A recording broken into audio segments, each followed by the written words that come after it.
So we'll continue reading in 1 Samuel 30. This is God's word. Now when David and his men came to Ziklag on the third day, the Amalekites had made a raid against the Negeb and against Ziklag. They had overcome Ziklag and burned it with fire and taken captive the women and all who were in it, both small and great. They killed no one, but carried them off and went their way. And when David and his men came to the city, they found it burned with fire, and their wives and sons and daughters taken captive. Then David and the people who were with him raised their voices and wept until they had no more strength to weep. David's two wives also had been taken captive, Ahinoam of Jezreel and Abigail, the widow of Nabal of Carmel. And David was greatly distressed, for the people spoke of stoning him, because all the people were bitter in soul, each for his sons and daughters. But David strengthened himself in the Lord his God. And David said to Abiathar the priest, the son of Ahimelech, "Bring me the ephod." So Abiathar brought the ephod to David. And David inquired of the Lord, "Shall I pursue after this band? Shall I overtake them?" He answered him, "Pursue, for you shall surely overtake and shall surely rescue." So David set out, and the 600 men who were with him, and they came to the brook Bezor, where those who were left behind stayed. But David pursued, he and 400 men. 200 stayed behind, who were too exhausted to cross the brook Bezor. They found an Egyptian in the open country and brought him to David. And they gave him bread, and he ate. They gave him water to drink, and they gave him a piece of cake of figs and 2 clusters of raisins. And when he had eaten, his spirit revived, for he had not eaten bread or drunk water for 3 days and 3 nights. And David said to him, "To whom do you belong? And where are you from?" He said, "I am a young man of Egypt, servant to an Amalekite, and my master left me behind because I fell sick 3 days ago.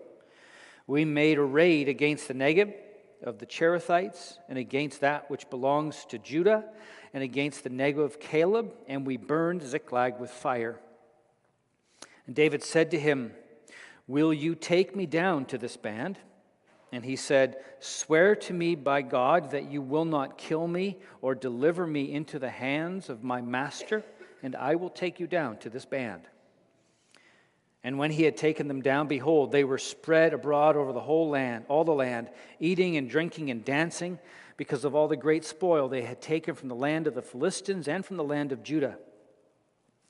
And David struck them down from twilight until the evening of the next day, and not a man of them escaped, except 400 young men who mounted camels and fled. David recovered all that the Amalekites had taken, and David rescued his 2 wives. Nothing was missing, whether small or great, sons or daughters, spoil or anything that had been taken. David brought back all. David also captured all the flocks and herds, and the people drove the livestock before him and said, "This is David's spoil." Then David came to the 200 men who had been too exhausted to follow David and who had been left at the brook Bezor. And they went out to meet David and to meet the people who were with him. And when David came near to the people, he greeted them. Then all the wicked and worthless fellows among the men who had gone with David said, "Because they did not go with us, we will not give them any of the spoil that we have recovered, except that each man may lead away his wife and children and depart." But David said, "You shall not do so, my brothers, with what the Lord has given us. He has preserved us and given into our hand the band that came against us. Who would listen to you in this matter? For as his share is who goes down into the battle, so shall his share be who stays with the baggage. They shall share alike." And he made it a statute and a rule for Israel from that day forward to this day. When David came to Ziklag, he sent part of the spoil to his friends, the elders of Judah, saying, "Here is a present for you from the spoil of the enemies of the Lord."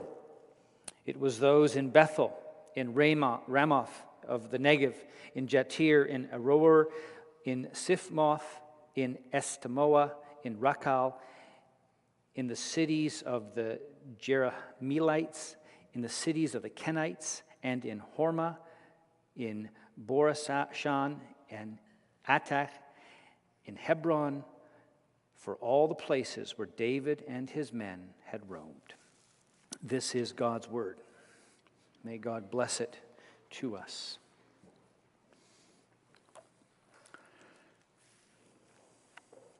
So the text for the sermon, what we're going to do is we're going to look at, kind of bring in parts of chapter 27, 29, and 30. But we're going to look at it through the lens of verse 6. I'm just going to read that verse. "And David was greatly distressed, for the people spoke of stoning him, because all the people were bitter in soul, for each for his sons and daughters. But David strengthened himself in the Lord his God." So brothers and sisters, beloved in Christ, faith on the edge, that's what we see here in our text. That's what we see in 1 Samuel 30, verse 6, chapters 29 and 30. And what we're going to see this morning as we look at that theme, faith on the edge, we're going to see life on the edge, we're going to see the strength of faith, and we're going to see the leading edge of hope. Because it's life on the edge. That's where David is. David is living on the edge in so many ways, and we can see 5 of them in our passage. He's on the edge of the promise. He's on the outskirts of the promise. He's living with the Philistines. He's not in Israel, the promised land. Now, it's an understandable choice on David's part. While he was in Israel, he was hunted. He has all of his men, 600 men, their wives, their children, their servants, their slaves, their possessions, crops, money, whatever. We're looking at about 3,000 people probably in total. And then all their stuff. And he has to keep them hidden from Saul in Israel. In chapter 27, he's feeling this being on the outskirts of the promise, being, on the edge of the promise, and he's like, I will surely die if I stay here. And in chapter 27, what he does is he says, I'm going to perish. There's nothing better for me than that I should escape to the land of the Philistines. And so he goes there, but he's living on the edge of the promise. The promises of God, both in terms of where he was living and also in terms of what he was experiencing, were distant. Like something from another country far away. Yeah, you're going to be king, but look where I am. Outskirts of the promise. But he was also, secondly, on the edge of trust and faithfulness. David is living in that space between prudence and trust. That's a place. We know that. There is someone who is acting in faith and saying, I trust God. And we give this nod of approval. And then there's someone who says, I'm trusting in God. And we shake our heads and go, what a fool. Right? Where I used to live in Washington State, there was a church, a small church in the area. Not one of the churches that was part of our group of churches. Just want to put that out there. But they believed it was a sin to have insurance. They said you weren't trusting in God. And so they would you were trying to make plans so that you would foil God's plans for you. And so they would just not have insurance on anything, their homes or vehicles, anything. I'm actually not sure how they were able to drive vehicles, but anyway, they did not have insurance. It was a big thing for them. Now, most people, and I'm thinking most people here, would not say, wow, I wish I had a faith like that. You would say in that space between prudence and trust, they have erred on a type of trust that is reckless. So my point is this, there is this place between prudence and trust, and David's living there right now. Do I trust in God and do I live in the land of Israel? Or do I exercise prudence and practical wisdom and say, I will be safe here, my family will be safe here?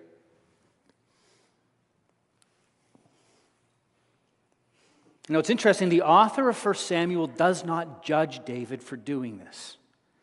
Simply relates what David does. He doesn't judge him in chapter 27. If you want to see the origin of David ending up in Philistine territory, that's in chapter 27. But he goes and he lives there, and it's just related. And that continues in chapter 29. But what we can say is there is a sort of spiritual ambiguity where David's living on the edge of faithfulness, on the outskirts of the promise, and he's leaning towards self-reliance. What you have is David's in a place where he's putting one foot in front of the other. He's relying on his wits to get through. And he's playing a dangerous game with the Philistines. You see it in chapter 27. It continues in chapter 29. You know, he's living in Philistia. He says he's attacking Judean towns, but he's actually attacking the enemies of Israel, and he's completely destroying these villages. Achish thinks he's great, thinks David loves him. And he loves David. He thinks he owns David. He doesn't realize that he's being deceived. David is relying on his wits, his wisdom, his ingenuity. And in fact, lest we laugh too much at Achish, like we're not even sure if we understand the levels of David's deception. You know, most think that 1 Samuel 29 is about David getting caught in his scheming and relying on himself, and he's almost caught in it, right? He's like been doing this whole thing. He's been ingratiating himself to the Philistines, and now they love him, and they say, hey, join us, we're going to fight against Israel. And he is caught on the horns of a dilemma, and what God does is he saves him from that.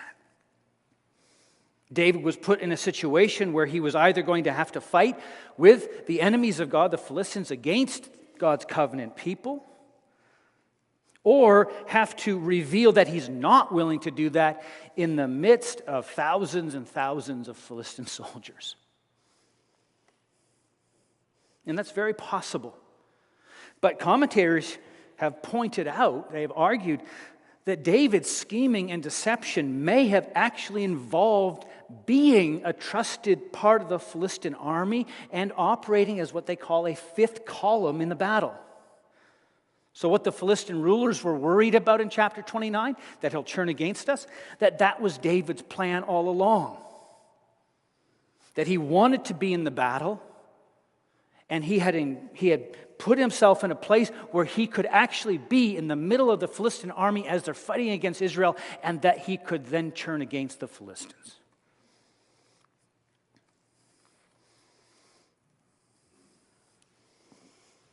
So the question here, as we look at what David's doing in chapter 29, as we look at how he's scheming, how he's planning,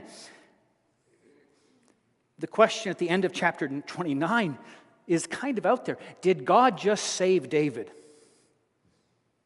Or did he just prevent David from saving Saul? You know, a good case can be made either way. I lean towards thinking that David was delivered, but as I look at it, I cannot suppress the thought that if David was here and I said, God saved you from that, and he'd be sure that David is a lot more clever than I. That he would just wink and let me think what I think. But either way, whether David was planning to be part of the army and operated as this fifth column, this group who would fight against the Philistines in the middle of the battle, or if he was saved from a crisis of his own creation, either way, David is living dangerously and on the edge of trust in God, and the edge of self-reliance. And as you look at chapter 29 and also at chapter 27, you can say that David is living on the edge of a godless story. That's the third thing you see when you look at just how David's on the edge. It's been pointed out by others that there is a sort of godlessness to chapter 29. God is not mentioned. The only person who speaks of the Lord is actually Achish. And that simply is a show of reverence or respect for David. There is this sort of Esther vibe. If you're familiar with the book of Esther, God is not mentioned in the entire book. That's kind of here as well. That on the edge where David is living, there is this tension where God is there, but not seen by David, or at least is not prominent in David's story. And what becomes prominent for David in this place on the edge is what David thinks he needs to do to keep things together.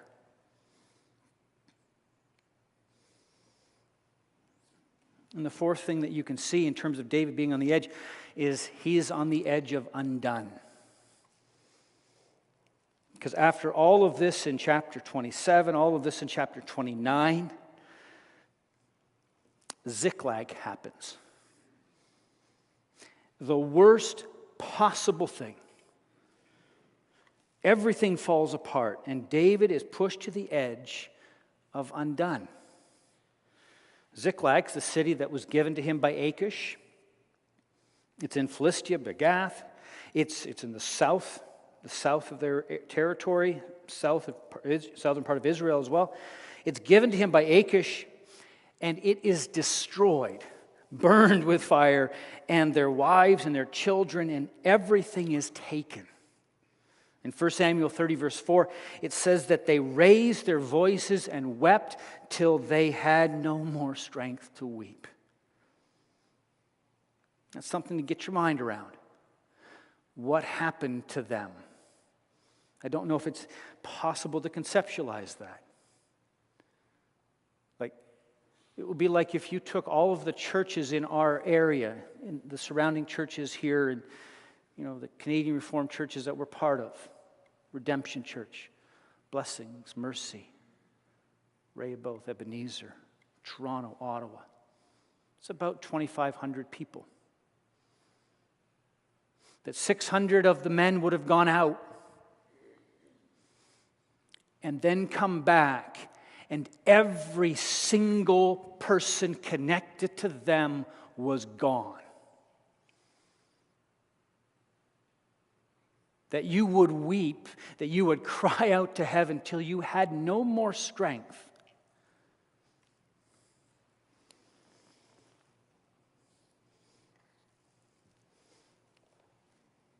David is on the edge of undone, and we're told that David was greatly distressed. The same word that's used in our text here in verse 6. When David was greatly distressed, it's the same word that's used by Saul in 1 Samuel 28, verse 15, to describe himself when he saw the Philistine army and when he realized that God wouldn't speak to him and he didn't know what to do. Same word. And David was in distress, not just over his wives and his children and the wives and children of the others, but because the men were talking about stoning him. It says they were bitter in soul. Interestingly, the same word that's used in 1 Samuel 22, verse 2, to describe those men when they came to David from Saul. David is on the edge of being undone as the Messiah, as the anointed of God, the future king of Israel, being undone as a husband, as a father, as a friend. His life is at one of its lowest points. And then we see this fifth, it's sort of a summary. David is on the edge of becoming a new Saul. You see, that's what's going on here. If you take a look at 1 Samuel 27 to 31, it's sort of the stories of David and Saul intertwined. There's time jumps. It's kind of all intermingled, but you're seeing David, the story of one Messiah and the story of another Messiah. One goes this way, one goes another. But David is on the edge of becoming a new Saul. He's on the edge of responding to being in a wasteland, on the outskirts of the promise, on the edge of trust and self-reliance, on the edge of a godless story, on the edge of undone, in the way Saul would respond. The Messiah is living on the edge, and the question is, what will happen? And I think a lot of us are there where David was, on the edge. We believe in God. We put our faith and our hope in Jesus Christ. We know we are loved and forgiven and given new life in Christ Jesus, but we're just putting one foot in front of the other and trying to keep it together. We're living on the edge, feeling on the outskirts of the promise. Hurt, sinned against and abused, unseen, unknown, unloved. Maybe living on the edge of trust, only knowing your own wisdom and your own wit, your own abilities, your strategies, your plans. God is not prominent in your story. You're on the edge of a godless story, knowing about God, but He's not prominent. Maybe on the edge of being undone, where God's plan for your life is confusing, where it's confused you, where it angers you, and you're screaming into the darkness, in the abyss, and you have nothing left. When we're living on the edge, there is this danger of sliding deeper into it, like Saul, like Israel. You slide into a place without God, without His presence or His love. For us, a place without God's love for us in Jesus. God says, I am Yahweh, I am the Lord, and I am with you. I am your God. That's the promise of the covenant, God's relationship with us. But that can be forgotten on the edge, and we can drift deeper and deeper into that. For us today, the fullness of the promise is Jesus, God with us and for us. But we can go to a place where we aren't knowing and experiencing the depths and the heights of God's love for us in Jesus Christ. Where all you have is the sin, the hurt, the shame, the anger, and the brokenness. We're lost and limping and stumbling. Or we can be on the edge and it can take us into a place where there is no room for the gospel because we're so full of our own plans. Because God's promise to us is that I will be your God, you will be my people. But there's no room for Him if there are so many other things that are our hopes.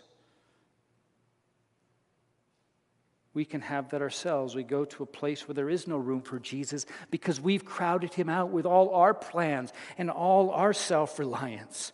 We're in a place where all kinds of other things eclipse Jesus, the hope of ourselves, of others, of things, of power, of influence. A place where fear and self-reliance crowd out trust of God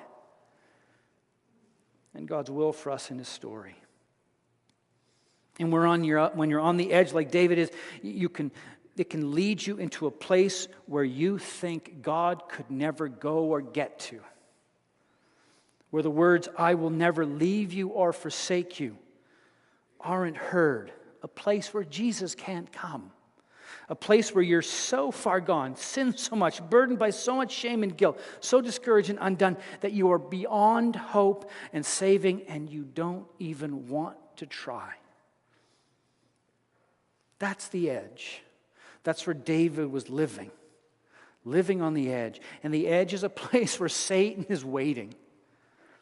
He's waiting for the lost, the self-reliant, and the undone.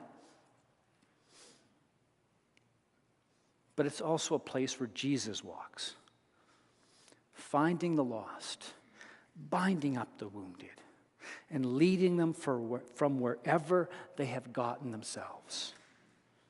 Maybe you're here this morning and you've made bad choices. Maybe you've messed up. Maybe you've just been putting one foot in front of the other. But at the end of it all, it doesn't matter because wherever you are on the edge, God can pull you back to Himself as the Good Shepherd. And that's what He does with David. And that's what we see, the strength of faith. David is brought to the edge, and where Saul goes deeper in, and where Saul sort of dug into the wrong side of the edge and ends up having a meal, as we saw a month ago. We saw him end up having a meal of communion even, with a witch, with a medium, in Endor, looking for a dead Samuel. wanting something from God in the worst way, David responds in faith, the opposite of Saul. And he strengthens himself in the Lord his God. Now, before we get to David, we have to understand that the response of the men with David on the edge was a crisis of faith. They had come to David as the new and future king of Israel, the Lord's anointed, the Messiah. And now they wanted to kill him. This is not just blaming David. This is a rejection of the Messiah. It's a crisis of faith. They had lost their wives, their children. They had lost everything. They wept till they could weep no more. They were outside of the promise of Israel, forsaken by God, out of ideas, undone, leaning into the godlessness of their story, filled with anger and self-directed self-reliance. And they were looking for the path where they lashed out against God and killed his Messiah. Now, the response of David is not like Saul's, but it's also not like the men in his army. It's not self-reliance, but faith. Now, David could have leaned into all the same things they did and operated on their principles of the way they resolved this problem. He could have dug into his own anger, dug into his own abilities. He could have talked them down. He could have discredited the voices of those who weren't his biggest fans. He could have regrouped with those who were close to him, reasserted control. It would have required wisdom, skill, and power, all of which David possessed. He'd been doing it for a long time. He was good at it. He was smart. He was strong. And he could have made it work. Don't underestimate the temptation for David to go the way of Saul. In that space between prudence and trust, where you've been leaning so heavily on practical wisdom, on your own wits, on your own abilities, trust can be so difficult, precisely because prudence and practical wisdom have worked so well.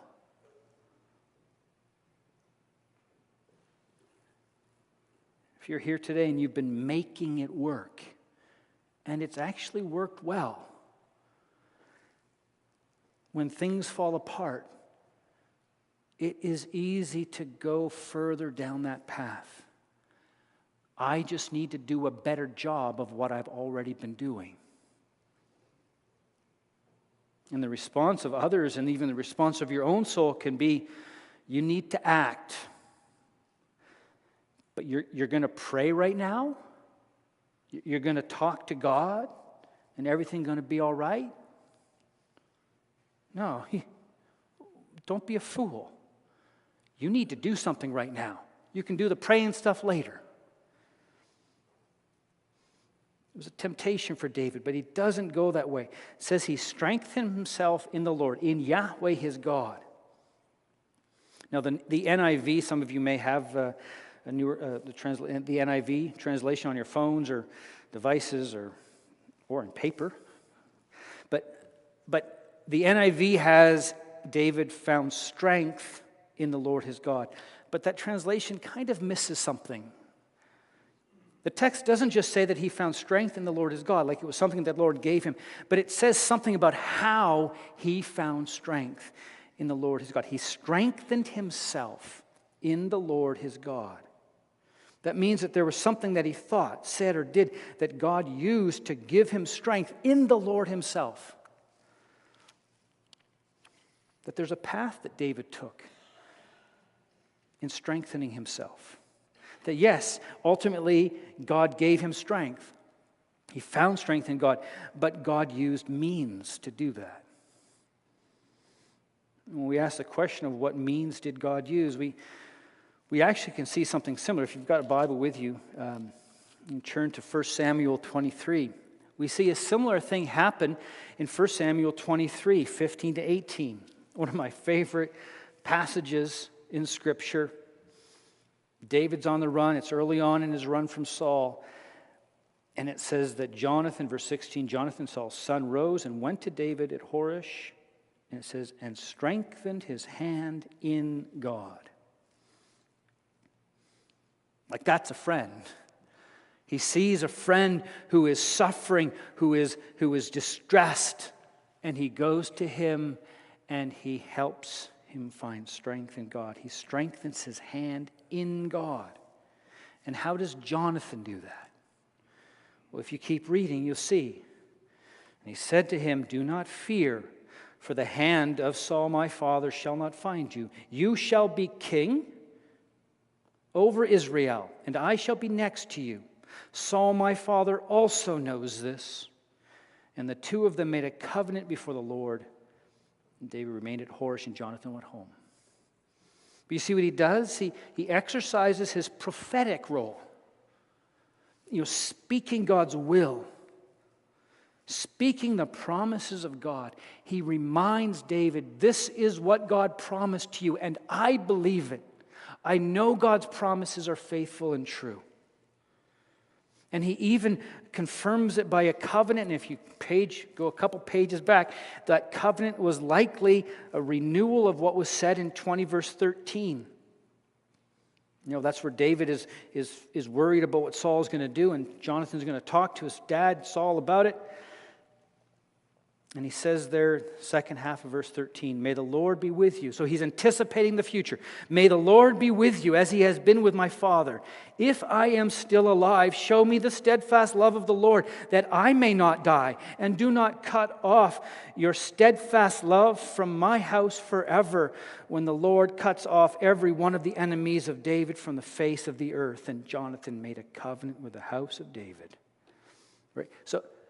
And then at the end of the chapter, verse 42, Jonathan says to David, "Go in peace, because we have sworn, both of us, in the name of the Lord, saying, the Lord shall be between me and you, and between my offspring and your offspring forever." So what does Jonathan do to help David strengthen himself in the Lord? He tells him the promises, and he strengthens David's hand in God by reminding him of the promises, and that God is faithful and true to those promises, and that those promises are consequential for him. That he bases his life and the future of his children on those promises in the sight of David. And so then when we come back to chapter 30, verse 6, David would have done the same. He would have exercised his prophetic role toward his own soul and reminded himself of who God is, reminded himself of the promises, reminded himself that God is faithful and true. I know God is there. I know what he has spoken. I know what he has promised me, and I have seen his faithfulness. I know his faithfulness, and I will trust him now. He has not let me down.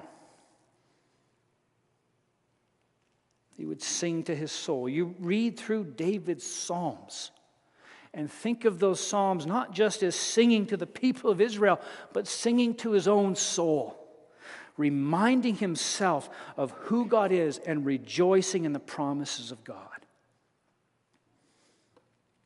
You might be here right now and you're like, "Oh, yeah, but David, that's easy for David." Or maybe David could do that, but I can't. Two things. First of all, if you think that you've gone through more than David has, I would encourage you to take inventory. He had wept till he could weep no more. Yes, we all have troubles. We all have strife. We all have been hurt, abused, just sinned against. We have all suffered in various ways and in different degrees.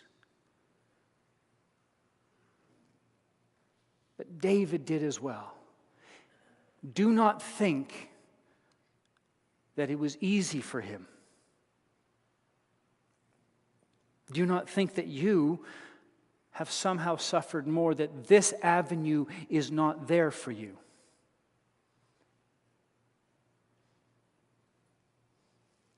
And do not think that it was easy for him to get to a place of hope. David had cried. He was devastated. He didn't know what had happened to his wives and children. In today's parlance, they were about to be trafficked. That was the future of women and children. David would kill villages. Israel would attack nations, but they would not do that. They would not traffic them. That was the future for his children, for his family. That was his men knowing that's what's going to happen. The road to strengthening oneself in the Lord our God is not an easy one, and it is not without bitter cries. Wherever you are in your story, on the edge of the promise, on the edge of faith and trust, on the edge of the best you could do, on the edge of being undone, wherever you are, it may still involve tears. Tears of confusion, tears of anger, tears on the edge. If you're here today and your story involves one of hurt and you're confused, do not add to your guilt and to your burden by thinking that it is wrong of you to spend time in tears. They are not your home. They're not your final destination. Your final destination, Revelation 21:4, is a place where God will himself wipe the tears out of your eyes. There might be tear tracks that won't be wiped away to the new heaven and new earth. And sometimes we see Jesus best through tear-filled eyes. But strengthening ourselves in the Lord our God today means telling ourselves the story of God's love and his faithfulness again and again, telling ourselves the story of Jesus. The story of God's love for us in Jesus Christ. The story of a God who loved us so much that he didn't leave us to ourselves, didn't leave us on the edges, letting us go off into oblivion, but that he pulled us back to himself, says, I am your God, I am with you, you are my people, I will never leave you, I will never forsake you. And I have shown it to you in giving you my own Son, Jesus Christ. That my Son entered into your world, living on the edges, and he pulled you back to me in himself. That he paid for your sin, he took your shame, and he gave you new life. I love you, and I gave my Son for you. That's the story of God's love for us. The strength of faith is not our act of faith, but the object of our faith. We're going to see that more this afternoon. But the strength of our faith is Jesus Christ, the one in whom we put our faith. You know, David didn't exercise positive self-talk to get himself out of his situation. No, he exercised his prophetic role.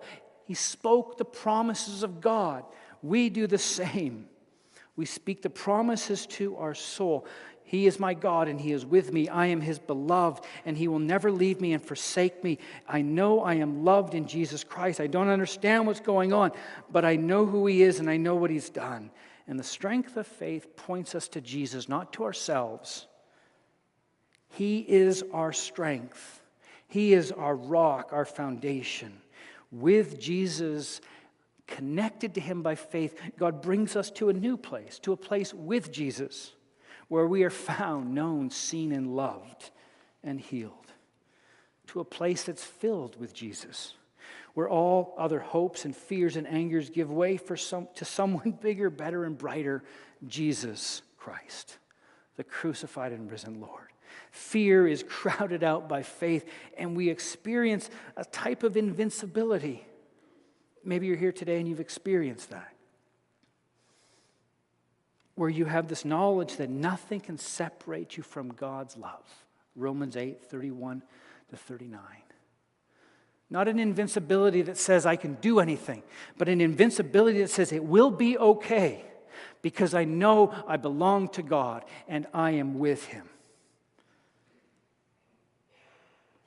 The strength of faith that is Jesus brings you to a place where you know that Jesus will always find you and that you can never be so lost as to not be found by him. That even through the tears, the dark times, the valleys, the shadow of death, you know he's there and that he's the shepherd that doesn't give up. And you want to read about that shepherd? If you're looking for something to read this afternoon, read Psalm 23, read Ezekiel 34. The shepherd who seeks the lost, who finds the lost and binds them up. He is our strength. And then finally, briefly, we see David stepping forward in that strength, and we see him as the leading edge of hope. What does he do? Briefly, he calls for Abiathar the priest. The priest who brings sacrifices that bring forgiveness, who intercedes for God's people. But also, and this is what's in focus here, the priest who has the Urim and the Thummim, the ephod, where God brings revelation to his people through the high priest.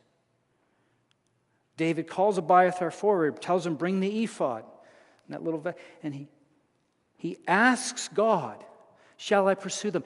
And what happens? God answers him. Not like with Saul, God speaks to him and gives him direction. And then whatever God did through this, David took his men with him. They follow him into the battle. There's no more talk of stoning. They were a lost people, but they now follow a found king. So God speaks, and David listens, and David obeys. They pursue, and then God provides. They find a discarded servant. It's providential. They found the servant who had been left for dead. And you have this weird, it's kind of weird. There's this really detailed description of the meal, but it brings us back to the meal that Saul had with the witch at Endor. But here instead you have a servant who's found, revived, and who joins the cause of God's Messiah with the promises of freedom from slavery and new life. And then you see David's kingship, a new type of king. He points us beyond Saul into Jesus. While Saul and his sons are dying on Mount Gilboa, David is exercising judgment on the Amalekites, the same people that Saul refused to attack and destroy, and the reason he lost his kingship. And he conquers all and destroys them, except for 400 young men escaping on camels. Interestingly, the same size of the army, just to be clear, 400 men. And they totally defeated them so that 400, the same number of David's army, attacked on superior military equipment, camels. It was an absolute victory, so much so that even when they had the advantage, they knew they were overwhelmed and they fled. God brought victory through David. David does what Saul was supposed to do. A task unfinished, yes, but begun with victory. And then it's clear what the Lord said came true. They found them, and nothing was lost. Not a person was lost. They brought them all back. Emphatic. And then in victory, he acts like a king, being liberal and regal and gracious with what's been given. The men too tired to pursue had stayed with the supplies. And then there were other men, angry men within his group who said, no, they don't get anything. And David says, no, the Lord has given this. I tell you, they all share in the victory of the Lord. And then he makes it a law, a statute, which ends up being a statute for all of Israel.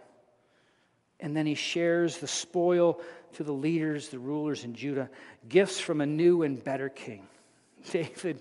David points ahead to a new and better king, to hope, to a king who comes from the edge to the center, who comes from the outskirts of the promise to the center of the promise, from the edge of trust to the strength of faith, from the edge of a godless story to a story with God at the center, from the edge of undone to the hope of reconstruction and flourishing. May we experience this as we follow Jesus, because that hope is ours right now. We don't have to wait. David is on the leading edge of hope, and the strength of faith draws him from the edge, and he is new hope. But Jesus is the living hope. He is the true king, and we are his. In Matthew 28, Jesus, the King, says these words as he ends the Gospel of Matthew. It says, all authority in heaven and earth has been given to me. He's the King. Go therefore and make disciples of all nations, baptizing them into the name of the Father and of the Son and of the Holy Spirit, teaching them to observe all that I have commanded you. And behold, I am with you always to the end of the age.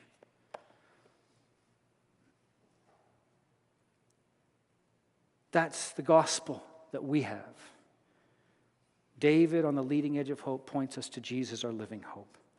And we bring the message of this Jesus, this living hope, to ourselves, to our families, to our friends, to our neighbors. We live out this hope and this strength, and it transforms us into a people who, like David here, point to Jesus. We live on the edge of hope, and our strength is the living hope, Jesus. That's faith on the edge. God at work. His is the kingdom. To him be the glory forever. And let all God's people say, Amen. Let's now respond to the proclamation of the gospel.